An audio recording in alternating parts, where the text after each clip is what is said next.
गवाही देने से 7 बातें होती है। सबसे पहले तो भजन संहिता 66 के 16 में लिखा है, Psalm 66 verse 16, come and hear all you who fear God and I will tell what he has done for my soul। यहां पर दाऊद कहता है कि आओ और सुनो कि मैं तुमको यह बताना चाहता हूं कि परमेश्वर ने मेरे जीवन में क्या किया है। हालेलुया। जब आप यहां पर खड़े होते हो, इसका मतलब आप पब्लिकली परमेश्वर को महिमा देते हो। पब्लिकली क्या करते हो? परमेश्वर को महिमा देते हो। दूसरी बात, रेवलेशन 12 का 11, ये बहुत जरूरी है, मैं चाहता हूं आप इसको अंडरलाइन करें। रेवलेशन इसका 12 अध्याय और उसका 11 वचन।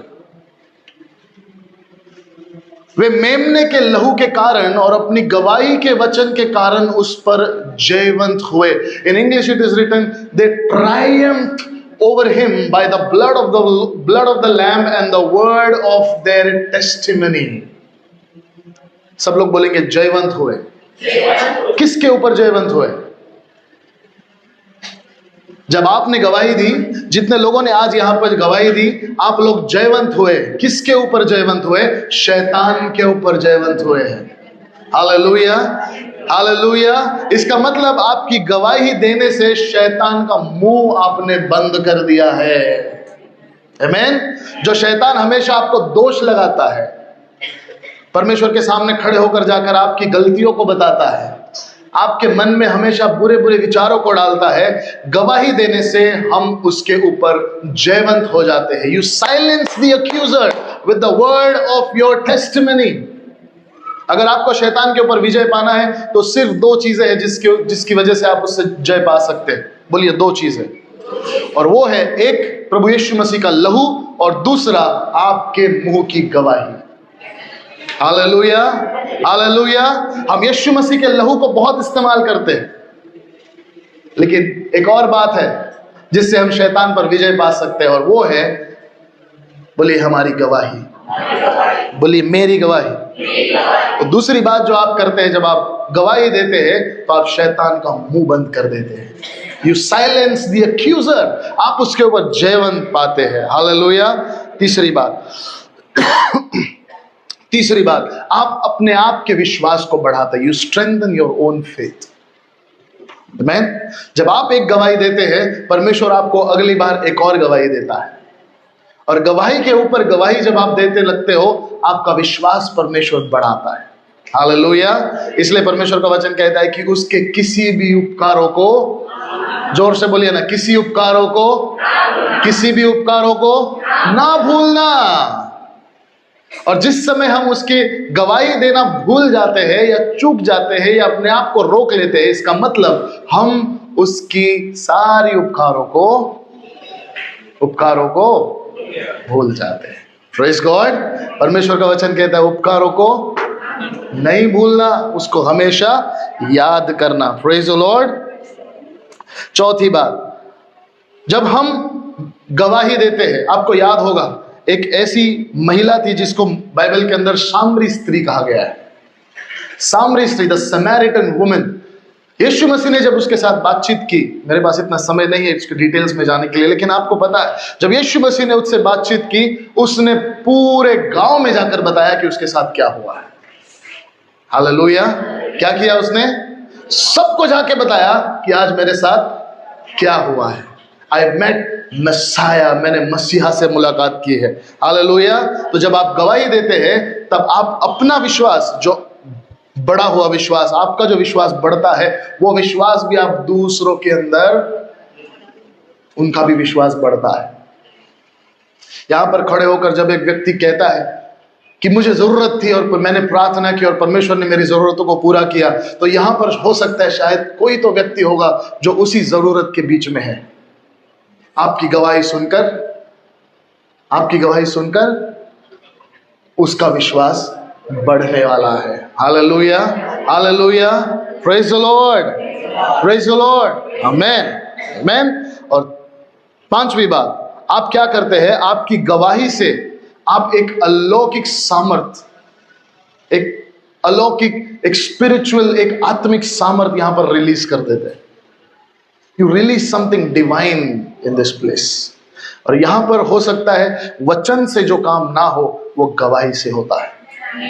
हालेलुया। वचन से हो सकता है कोई काम ना हो, लेकिन गवाही सुनकर किसी का जीवन यहां पर बदल सकता है। Praise God. छठवीं बात, मार्क उसके 5 अध्याय की 19 वचन में लिखा है कि घर जा और बता कि लोगों ने तेरे लिए क्या क्या किया है। और जब वो गवाही देने गए, जब वो जा ही रहे थे, परमेश्वर का वचन कहता है they got healed on their way. Praise God. आपकी गवाही से आप चंगाई भी पा सकते हैं। You can be healed. और 7वीं और आखिरी बात, जोशुआ उसका 4 अध्याय, मेरे पास इतना समय नहीं है पढ़ने के लिए, लेकिन योशुआ वहां पर क्या करता है, कुछ पत्थरों को लगाता है और परमेश्वर की उपस्थिति वहां पर एस्टैब्लिश करता है, परमेश्वर की अथॉरिटी को वहां पर एस्टैब्लिश करता है। यहां पर जब आप खड़े होते हैं तब अपने जीवन में आप परमेश्वर की हुकूमत को, उसकी अथॉरिटी को आप वहां पर क्या करते हैं, एस्टैब्लिश कर देते हैं यीशु मसीह के नाम। और आप यहां पर खड़े होकर कहते हैं कि नहीं, मेरे बल और मेरे सामर्थ्य से नहीं हुआ है, मेरे कॉन्टैक्ट से नहीं हुआ है, मेरी अच्छाई से नहीं हुआ है, ये किसकी वजह से हुआ है, ये सिर्फ और सिर्फ मेरे परमेश्वर की वजह से हुआ। हालेलुया। तमाम तालियों को बजाकर परमेश्वर का धन्यवाद करें। आपकी गवाही में बहुत सामर्थ्य है। हालेलुया। और इसीलिए शैतान हमेशा आपको क्या करता है, पीछे खींचता है, क्योंकि उसको पता है अगर उसको हराना है तो सिर्फ 2 चीजें काफी है। बोलिए 2 चीजें काफी है। एक है, बोलिए यीशु का लहू। चर्च, इस बात को कभी नहीं भूलना, शैतान को हराने के लिए 2 चीजें काफी है। बोलिए 2 चीजें काफी है।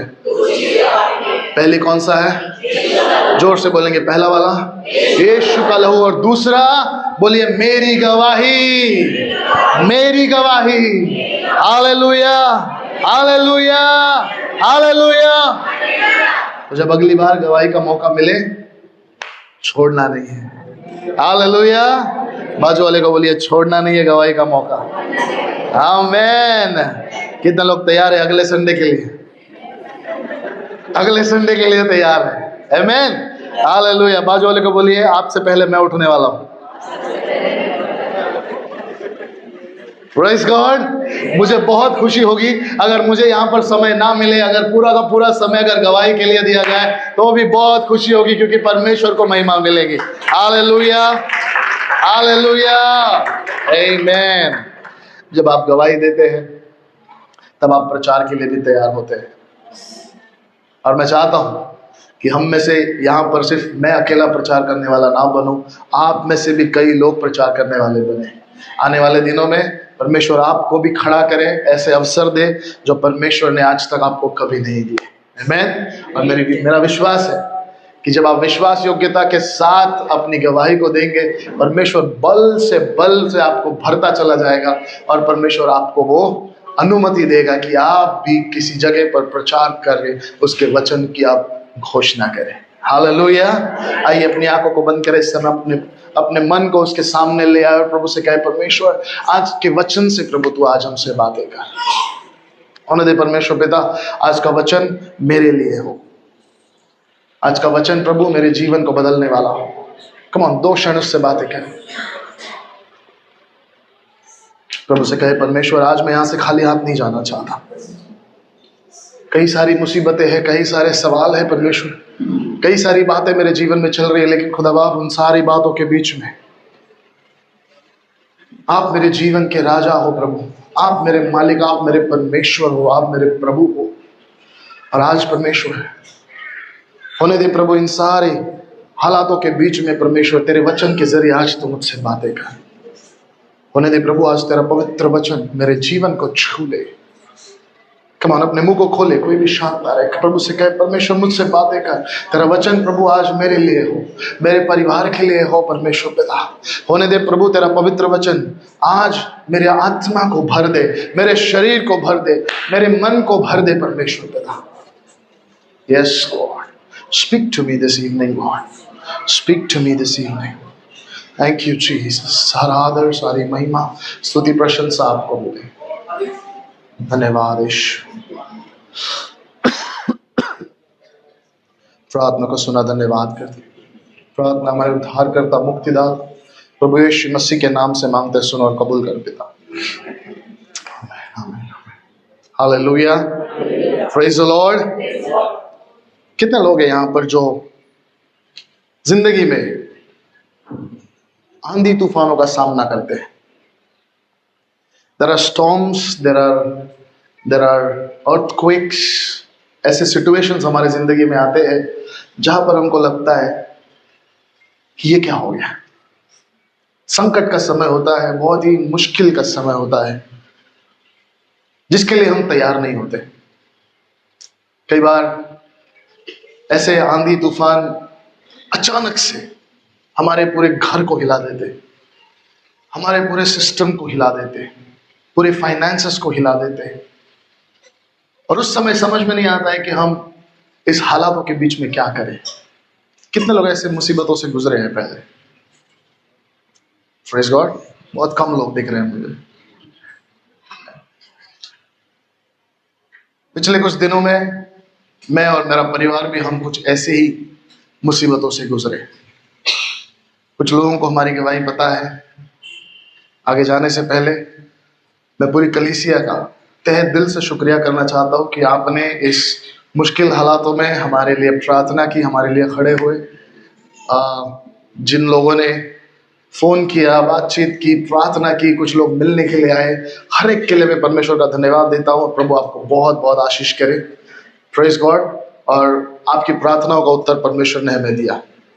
पिछले संडे को मैंने जो गवाही आपको दी थी, उसके बाद जब मैं यहाँ से घर गया, उसके बाद घर जाने के बाद मेरी हालत और ख़राब हो गई।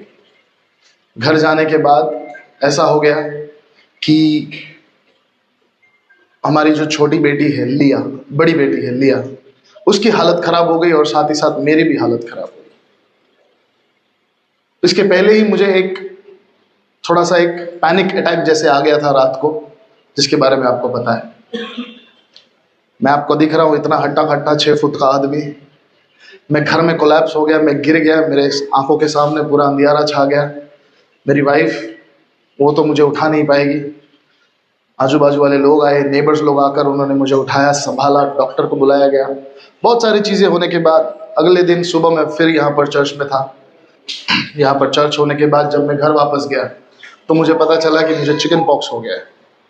और जब हम मंडे को डॉक्टर को दिखाने के लिए गए तो डॉक्टर ने कहा, सर आप 1 हफ्ते के लिए कहीं भी बाहर नहीं जा सकते, you have to isolate yourself. और अगर आपके घर में बच्चे हैं तो आपको बिल्कुल भी रिस्क नहीं लेनी चाहिए, क्योंकि उनको भी इन्फेक्शन हो सकता है। तो मंडे से लेकर मुझे रूम में डाल दिया गया, और जैसे ही मुझे रूम में डाल दिया गया, हमारी बड़ी बेटी की हालत इतनी ख़राब हो गई कि उसको हॉस्पिटल में एडमिट करना पड़ा। और लगातार 5 दिनों तक रोज़ उसको हॉस्पिटल ले जाया जाता था। 12-12 घंटे बेचारी हॉस्पिटल में रहती थी। उसको बहुत क्रिटिकल स्टमक इन्फेक्शन बताया गया पेट के अंदर, जिसकी वजह से खाना उसके पेट में नहीं रुक रहा था। कंटिन्यूस लूज मोशंस और वॉमिटिंग उसको हो रही थी। और ऐसे हालात में मेरी कंडीशन ऐसी है कि मैं घर से बाहर नहीं निकल सकता, रूम से बाहर नहीं निकल सकता। और मुझे एक पिता होने के नाते और ज़्यादा बुरा लगने लगा कि मैं मेरी बेटी की मदद नहीं कर सकता। मेरी वाइफ और मेरी फैमिली वहाँ पर आ गए तुरंत। 5 दिन तक ये हमारे लिए बहुत ही बड़ा टेस्ट था, खास करके हमारी बड़ी बेटी के लिए। ऐसा हमारे ज़िंदगी में पहले कभी नहीं हुआ। It was a very difficult time. और उसके बीच में रिस्पा अकेली हॉस्पिटल से घर से, छोटी बेटी, बड़ी बेटी, फिर मेरा ध्यान रखना, मेरी दवाइयाँ, मेरा खाना पीना, फिर बड़ी बेटी का कैसे कर रही थी परमेश्वर जानता है। लेकिन इन सारे हालातों के बीच में परमेश्वर ने हमारी प्रार्थनाओं का उत्तर दिया। हालेलुया। लेकिन ये जो 5 दिन थे, ये 5 दिन मेरे लिए बहुत मुश्किल थे, बहुत ज़्यादा मुश्किल थे। चिकन पॉक्स में आपको कुछ दर्द नहीं होता है, नथिंग इज पेनिंग, कुछ इतना क्रिटिकल भी नहीं है।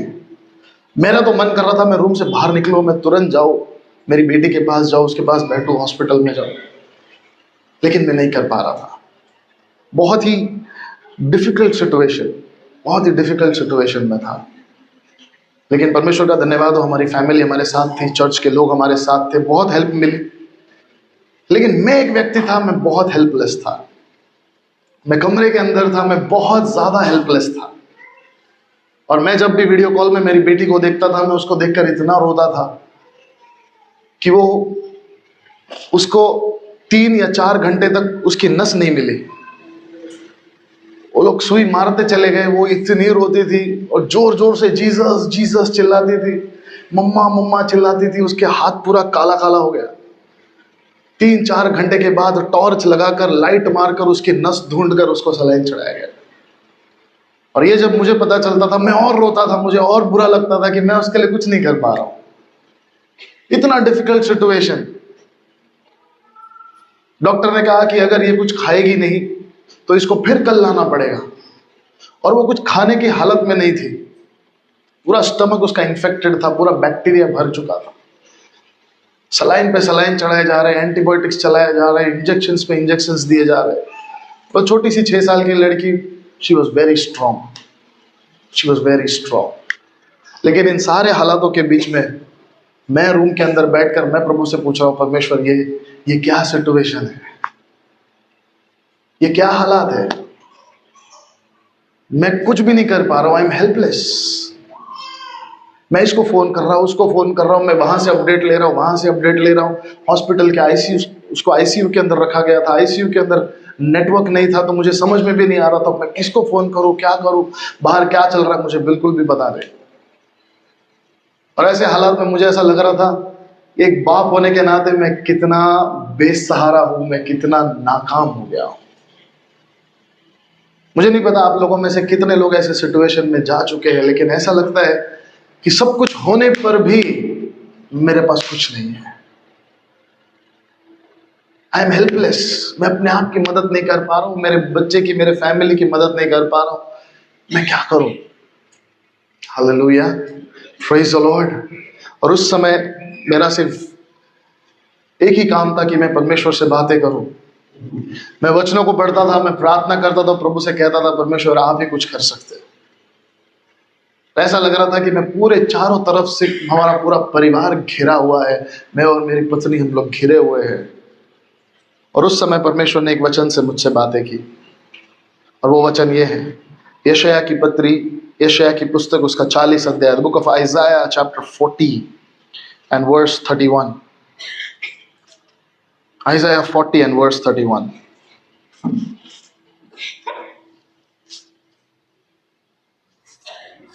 परंतु जो यहोवा की बाट जोते हैं वे नया बल प्राप्त करते जाएंगे, वो उकाबों की नाई उड़ेंगे, वे दौड़ेंगे और श्रमित न होंगे, चलेंगे और थकित नहीं होंगे।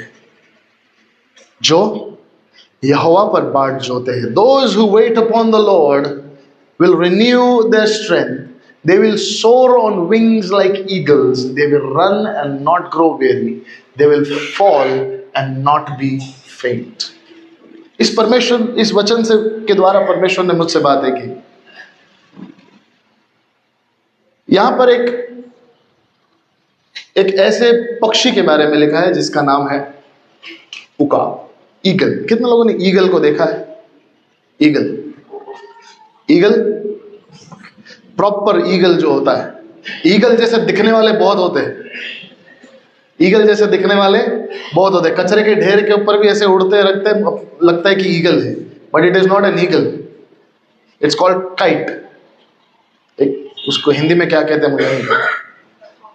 हाँ, वटवा बोलना है, काइट जलापन म्हणतो। गरुड़ भी थोड़ा बहुत ईगल जैसा दिखता है, लेकिन ईगल नहीं है। खार म्हणतात, राइट, थैंक यू। और दिखने में ईगल जैसा दिखता है, उड़ता भी ईगल जैसा है, लेकिन ईगल नहीं, उकाब नहीं है। ईगल का फोटो निकालो जरा।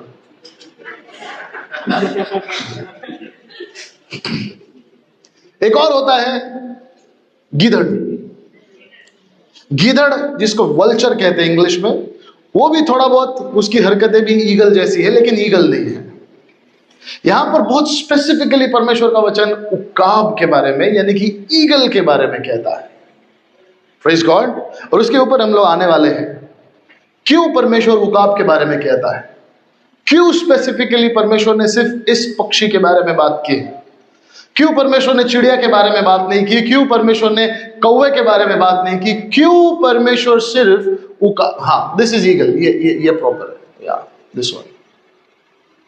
ठीक है, समझ गए आप लोग? Thank you. उकाब, ईगल, एक ऐसा पक्षी है जो जमीन पे नहीं रहता, एक ऐसा पक्षी है जो झाड़ पर भी नहीं रहता, एक ऐसा पक्षी है जो बिल्डिंगों के ऊपर नहीं रहता, एकमात्र पक्षी है जो पहाड़ों के ऊपर रहता है। ठीक है, स्टेज ऑन द माउंटेन। और परमेश्वर बहुत स्पेसिफिकली इस पक्षी के बारे में मुझसे बात किया। जब तूफान आता है, मेरे जीवन में जब तूफान आया, पिछले पूरे हफ्ते भर हमारे घर में तूफान चला, और उस तूफान के बीच में मैं सोचता था, परमेश्वर मैं क्या करूं? How can I fight this storm? इस हालातों से मैं कैसे लड़ूं? मैं कुछ करना चाहता हूं इसके लिए, मैं कुछ स्टेप्स लेना चाहता हूं, मैं कुछ करना चाहता हूं। हमारे हर एक के जीवन में ये सिचुएशन आता है,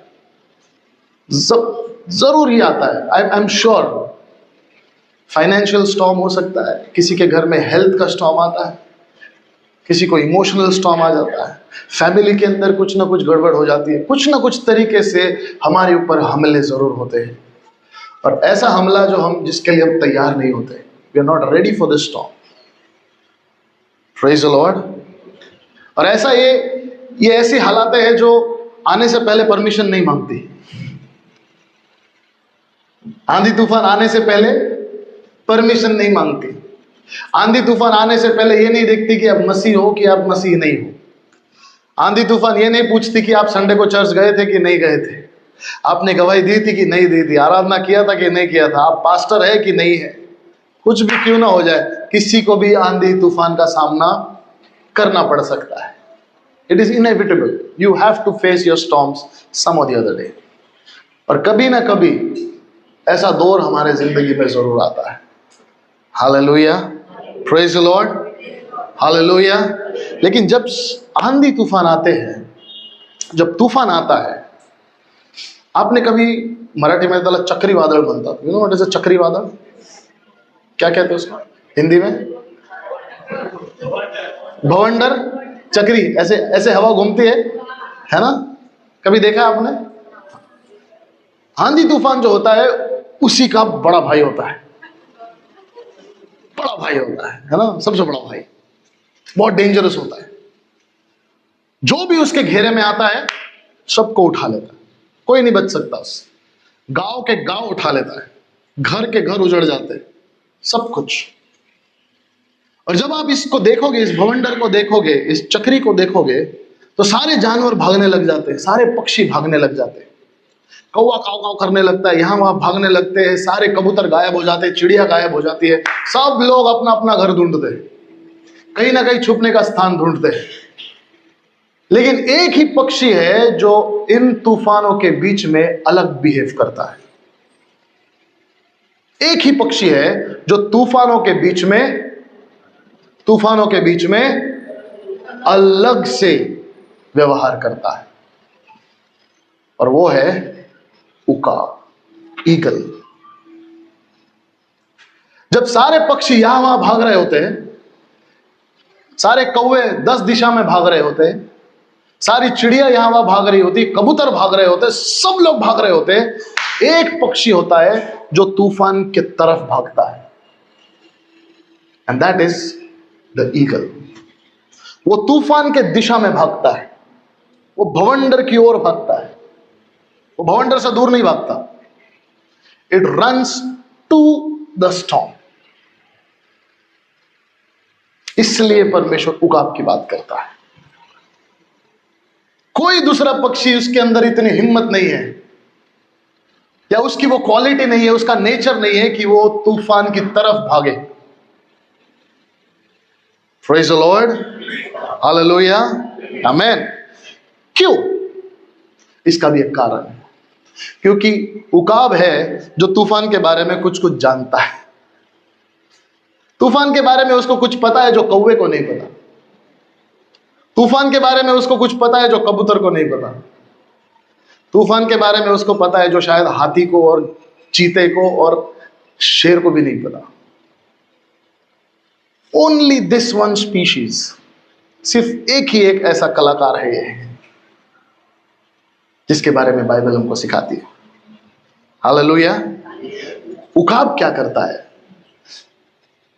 जब तूफान आता है, जब सब लोग चारों ओर भाग रहे होते, सब लोग डर रहे होते, उकाब उड़ते उड़ते उड़ते उस तूफान की तरफ भागता है। जस्ट गोस टुवर्ड्स इट, उसकी तरफ भागता है और अपने पंखों को लॉक कर देता है। क्या कर देता है? पंखों को लॉक करके स्ट्रेट तूफान की ओर जाता है और तूफान से भिड़ जाता है। तूफान को भिड़ने के बाद वो जो तूफान होता है उसका एक करंट होता है जो चीजों को ऊपर उठाता है। कुछ भी चीज क्यों ना हो, नीचे की चीज को उठाकर वो तूफान क्या करता है? ऊपर उठाता है। उकाब इस बात को जानता है, वो उसके अंदर घुस जाता है और उसी की ताकत, उसी की फोर्स, उसी तूफान की करंट को लेकर वो तूफान के ऊपर चला जाता है। और जब उस तूफान के टॉप पर पहुंचता है, वहां से छलांग मारकर तूफान के ऊपर और बादल के ऊपर चला जाता है। And within no time, थोड़े ही समय में जो तूफान उसके इर्द गिर्द था अब उसके नीचे आ गया। हालेलुया।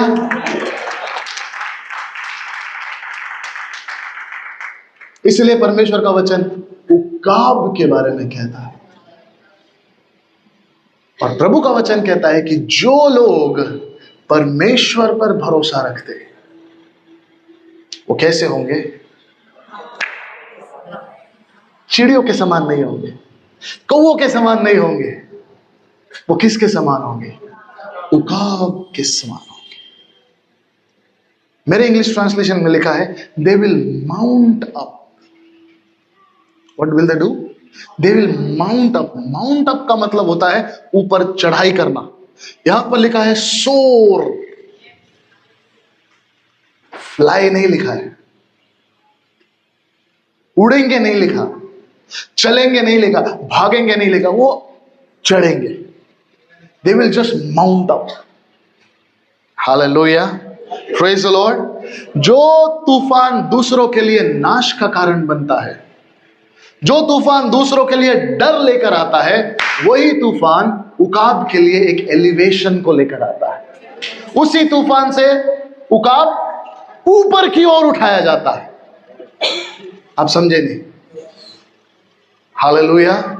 जहां पर सारे पक्षी डर कर भाग रहे होते हैं, वहां पर सिर्फ उकाब होता है जो उसी आंधी तूफान का इस्तेमाल करके उसके ऊपर उठ जाता है। हालेलुया। और इसीलिए परमेश्वर का वचन कहता है कि जो यहोवा की बाट जोते हैं वे नया बल प्राप्त करते जाएंगे और वे उकाबों की नाई उड़ेंगे। वे दौड़ेंगे, श्रमित नहीं होंगे, और चलेंगे, थकित नहीं होंगे। Hallelujah, hallelujah, praise the Lord. आपको पता है एक तूफान ही है, एक तूफान ही ऐसी चीज है जो उकाब और दूसरे पक्षियों को एक दूसरे से अलग करती है। The only differentiation between every other bird, every other species of birds is how they react to the storm. उस स्टॉर्म को, उस आंधी तूफान को कैसे वो पक्षी रिएक्ट करता है, इसमें उकाब एक तरफ है और बाकी सारे पक्षी एक तरफ है। और इस बात को परमेश्वर ने मुझे सिखाया कि मार्क, आंधी तूफान तो हर एक के जीवन में आता है, लेकिन अब समय आ गया है ये बताने का कि कौवा कौन है, चिड़िया कौन है, कबूतर कौन है और उकाब कौन है। Hallelujah, hallelujah. बिना तूफान के इसकी परीक्षा नहीं हो सकती। The storm has come in your life for a reason. Hallelujah, hallelujah, hallelujah. अगर ये तूफान आपके जिंदगी में आया है तो इसका एक कारण है। Hallelujah, praise the lord, praise God. तूफान जब आता है तब आपका डर और आपके विश्वास में परख होती है। तूफान जब आता है it differentiates boys and main. और जितने लोग समझ गए समझ गए। जो लोग बच्चे हैं और कौन लोग मैच्योर्ड है उसकी परख होती है। फिर पता चलता कौन मर्द है। हालेलुया। जब सब कुछ सही चल रहा होगा उसमें मजा नहीं आता। एक बार शैतान परमेश्वर के पास गया, बोला तेरा दास अय्यूब बड़ा मजा कर रहा है ना, तूने तो सब कुछ दिया है उसको। परमेश्वर ने बोला ऐसा है, तुझे लगता है मैंने उसको सब कुछ दिया है इसलिए वो मुझसे प्यार करता है? तुझे क्या लगता है मैंने उसको सब कुछ दिया है इसीलिए वो मेरी स्तुति करता है, मेरी आराधना करता है? शैतान बोलता है हाँ मुझे ऐसे ही लगता है। अगर तो उसके हाथ से सब कुछ निकाल लेगा ना फिर उसकी परख होगी। लेकिन परमेश्वर जानता था अय्यूब कोई ऐरा गहरा इंसान नहीं है, अय्यूब एक उकाब है। जोब इज एन ईगल। एक ही दिन में परमेश्वर का वचन कहता है जो कुछ भी अय्यूब के पास था एक ही दिन में शैतान ने सब उठा लिया। उसके बच्चे चले गए, उसके बेटे उसकी बेटियां चली गई, उसका घर चला गया, उसका बिजनेस चला गया, सब कुछ जो उसके पास था सब कुछ चला गया। यहां तक कि उसके शरीर पर भी बड़े बड़े फोड़े आ गए। उसके बीच में उसकी पत्नी उसको आकर कहती है कि ऐसे जीने से क्या फायदा, परमेश्वर को कोस और मर जा और खत्म कर। लेकिन उसके बीच अय्यूब कहता है कि परमेश्वर ने दिया, परमेश्वर ने लिया, धन्य हो उसका नाम। हालेलुया। परमेश्वर ने दिया, परमेश्वर ने लिया, धन्य हो उसका नाम। चाहे मेरे पास हो या मेरे पास ना हो, मैं परमेश्वर को कभी नहीं छोड़ूंगा। Hallelujah, hallelujah. यहोशू के जीवन में ऐसा तूफान आया जब लोगों ने उसके ऊपर आक्रमण किया और वो मंडली के सामने खड़े होकर कहता है देखो तुम इसकी भी पूजा नहीं कर सकते, उसकी भी पूजा नहीं कर सकते और फिर उसके बाद यहोवा की भी आराधना नहीं कर सकते। आज तुमको निर्णय लेना है, तुम इस तरफ हो या उस तरफ हो। लोगों को लगा यहोशू कॉम्प्रोमाइज करेगा, लेकिन यहोशू ने वहां पर खड़े होकर कहा तुम चुनाव कुछ भी करो, लेकिन मैंने निर्णय क्या किया है कि मैं और मेरा घराना हम तो यहोवा की सेवा करेंगे। Me and my household we shall serve the Lord. Hallelujah. परमेश्वर का वचन कहता है कुछ मिले या ना मिले प्रभु की स्तुति हो। Hallelujah, hallelujah. मुश्किल हालातों के बीच में परख होती है कि सच्चा विश्वासी कौन है और नकली विश्वासी कौन है। Hallelujah, hallelujah. तूफानों के बीच में परख होती है कौवा कौन है और उकाब कौन है। तूफानों के बीच में परख होती है कि तूफानों से दूर कौन भागता है और तूफानों का सामना कौन करता है। इसीलिए हमारे जीवन में तूफान आते हैं। Hallelujah, hallelujah. बाजू वाले को बोलिए तूफान एक कारण के लिए आते हैं। Praise the Lord, hallelujah, praise God। और वो कारण क्या है? वो कारण ये है कि जो तूफान है ये परमेश्वर का ट्रेनिंग सिस्टम होता है। ट्रेनिंग सिस्टम होता है। Storms are a part of God's training system. आंधी तूफानों के बिना कोई ट्रेनिंग नहीं हो सकती। Hallelujah.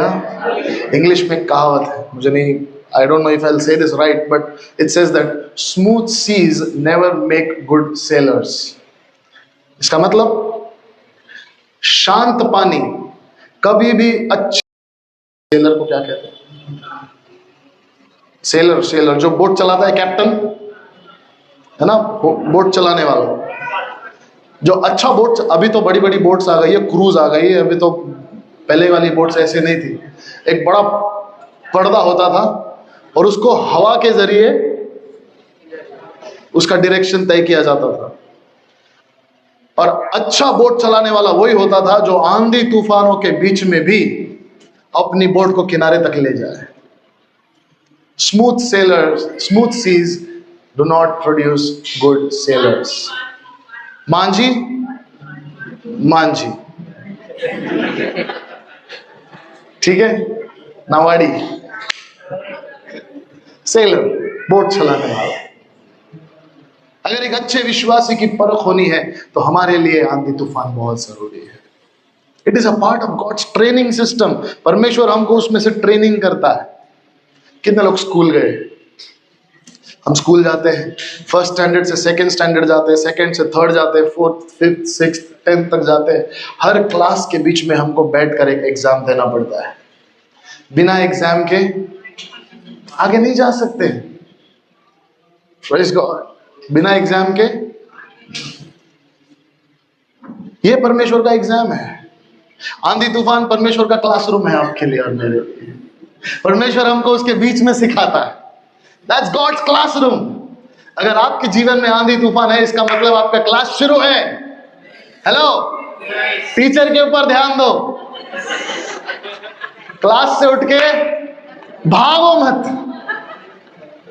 Praise the Lord. Hallelujah. कितने लोग समझ रहे हैं मैं क्या कह रहा हूं? आंधी तूफान ये परमेश्वर का ट्रेनिंग सिस्टम। परमेश्वर इसके अंदर हमको क्या करता है? ट्रेनिंग देता है। अगर आंधी तूफान नहीं होंगे तो हमारा बल नहीं बढ़ेगा। अगर हवा नहीं होगी तो हमारे पंख किसी काम के नहीं। Hallelujah, praise the Lord. और अगर आंधी तूफान नहीं आएंगे तो हम उड़ेंगे भी नहीं। हम उकाब की तरह उड़ेंगे भी नहीं। तो हमारे लिए बहुत जरूरी है इस बात को समझना कि उकाब किस तरीके से आंधी तूफान का सामना करता है। क्योंकि हमारे में से कई लोगों के जीवन में ऐसी आंधी तूफान जरूर आने वाली है या आ भी चुकी होंगी। Praise the Lord, hallelujah. सबसे पहली बात, उकाब कभी भी आंधी और तूफान से लड़ता नहीं है। They do not fight the storm, they flow with it. वो उसके साथ चलते हैं। आंधी तूफान से दूर भी नहीं भागते। दूसरे सारे पक्षी फड़फड़ फड़फड़ फड़फड़ फड़फड़ कर रहे होते हैं, उकाब ऐसे नहीं करता। दूसरे सारे पक्षी चिल्लाने लगते, काव काव काव काव काव काव। उकाब नहीं करता। उकाब के बारे में एक बहुत अच्छी एक बात मैंने सीखी थी कुछ दिनों पहले। उकाब खाना ढूंढने के लिए जमीन पर आता है। ओके, उसको कुछ खाना मिल जाता है तो वो नीचे आता है, बहुत तेजी से आता है। उसकी आंखें बहुत तेज होती है, वेरी शार्प। ऐसा कहते हैं कि उसको 3 किलोमीटर दूर से खाना नजर आ जाता है। एक समंदर के अंदर एक मछली जो होती है वो 3 किलोमीटर दूर से देख लेता है और बड़ी तेज रफ्तार से आता है, अपना खाना उठाता है और उड़ जाता है। तो जब वो जमीन पर आता है खाना उठाने के लिए तो ये कौवे उसको देखते हैं। तो वो जब आता है अपना खाना अपने पंजे में पकड़ता है तो ये कौवे आते हैं और उसके इर्द गिर्द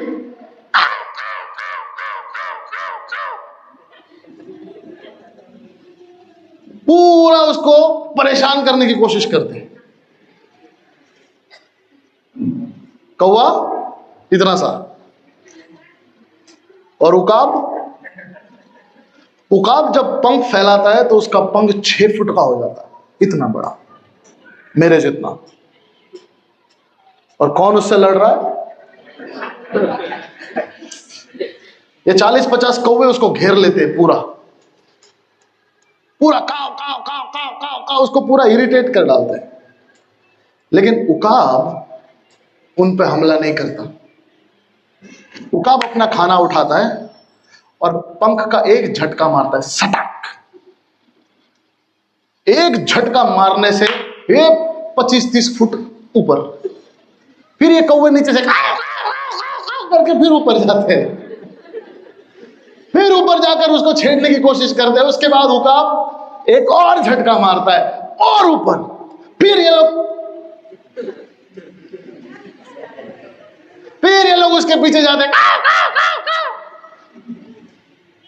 फिर तीसरी बार, चौथी बार, और एक समय आता है कि एक ऑल्टीट्यूड के ऊपर कौवा ऊपर नहीं जा सकता।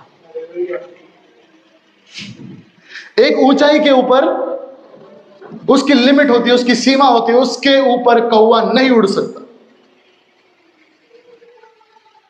लेकिन उकाब क्या करता है, उसकी तो वहां पे शुरू होती है जहां पे कौवे की लिमिट खत्म हो जाती है। उसकी एक बहुत खास बात है, वो कौवों से नहीं लड़ता, क्योंकि वो उसके बराबरी के नहीं है। Hallelujah, praise the Lord. इसलिए मैं हमेशा मसीह लोगों से कहता हूं, आप उकाब है,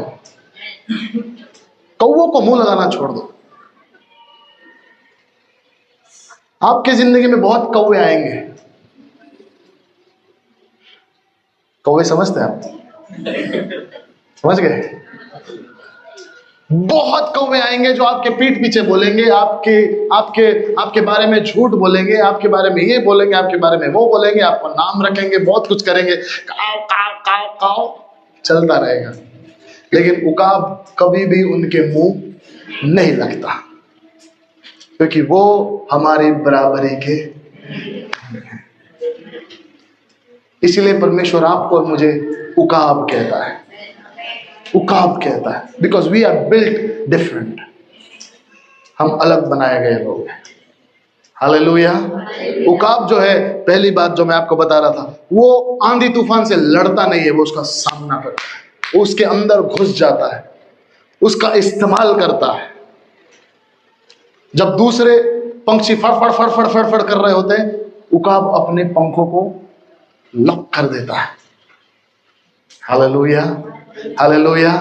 इसलिए परमेश्वर का वचन कहता है कि प्रभु की प्रतीक्षा करने वाले, those who weight upon the Lord, waiting upon the Lord मतलब परमेश्वर पर भरोसा रखने वाले, जो यहोवा की बाट जोते हैं, वो लोग जो फड़फड़ाते नहीं हैं। हालेलुया। क्योंकि मुश्किल हालातों में सबसे पहले हमको यह लग रहा होता है कि किसको फोन करूं, किसको बुलाऊं, किससे मदद मांगू, किसको पूछूं, किसको भेजूं, क्या करूं, कहां से मांगू, कहां से लेकर आऊं। जो परमेश्वर की बाट जोते हैं। हालेलुया। किसके ऊपर भरोसा रखते हैं? परमेश्वर पर भरोसा रखते हैं, वो बल पाते हैं।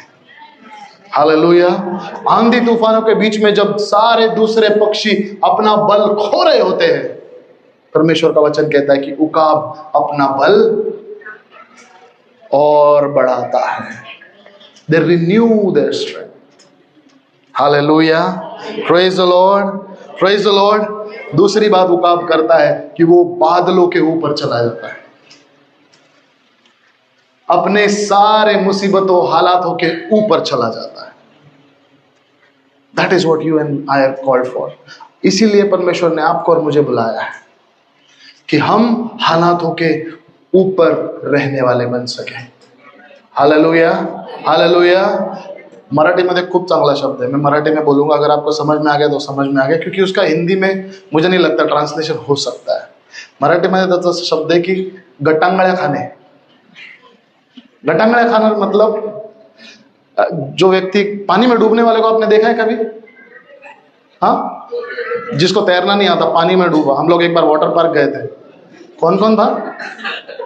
ये इसकी जान मैंने बचाई। तैरना नहीं आता और 10-10 फुट के पानी में उड़ी मारते हैं। जब तैरना नहीं आता, पानी में उड़ी मारते तो होता है ना, नाक में पानी जाता है, मुंह में पानी जाता है, ऊपर आता है, नीचे जाता है, उसको बोलते हैं गटांगड़िया। लड़ने की कोशिश करते हैं, लेकिन जो तैरना जानते हैं ना, वो लहरों के साथ खेलते हैं।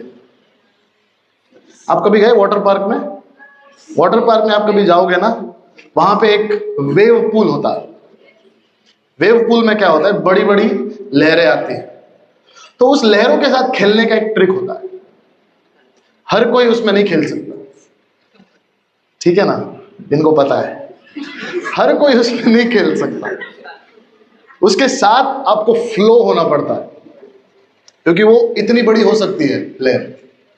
सो यू हैव टू जंप, आपको उसके साथ जंप करना है, उसके साथ नीचे आना है, फिर दूसरी लहर आएगी, उसके जंप। अगर मिस हो गया, अगर आपका रिदम मिस हो गया, डटंगड़े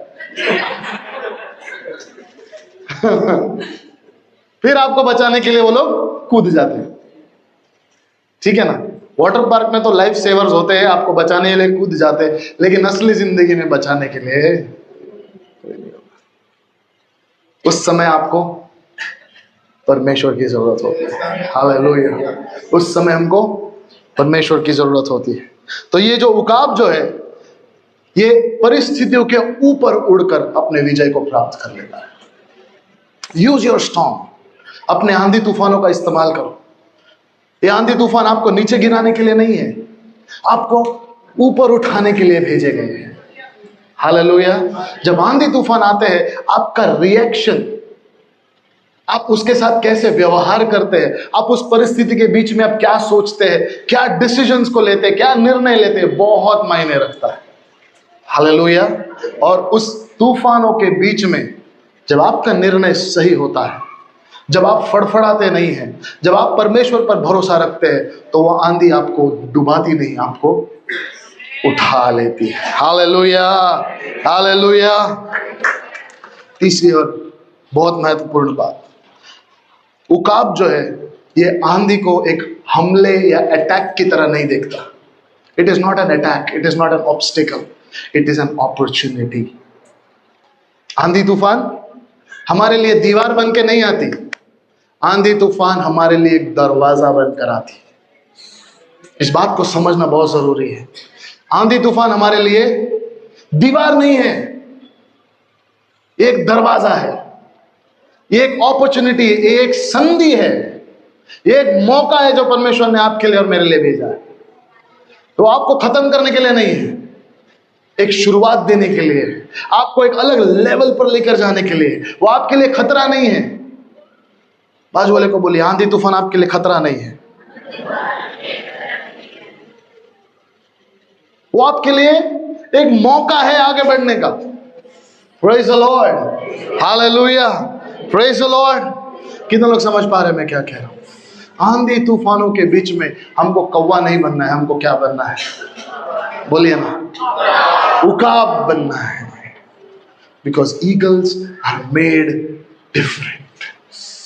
उकाब अलग ही प्रकार का जानवर है, सबसे अलग। इसीलिए परमेश्वर ने आपको और मुझे क्या कहा है, क्या बोला है?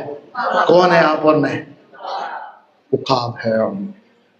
हालेलुया। हम कौवे नहीं हैं, हम कबूतर नहीं हैं, हम चिड़िया नहीं हैं, हम कौन है? हालेलुया।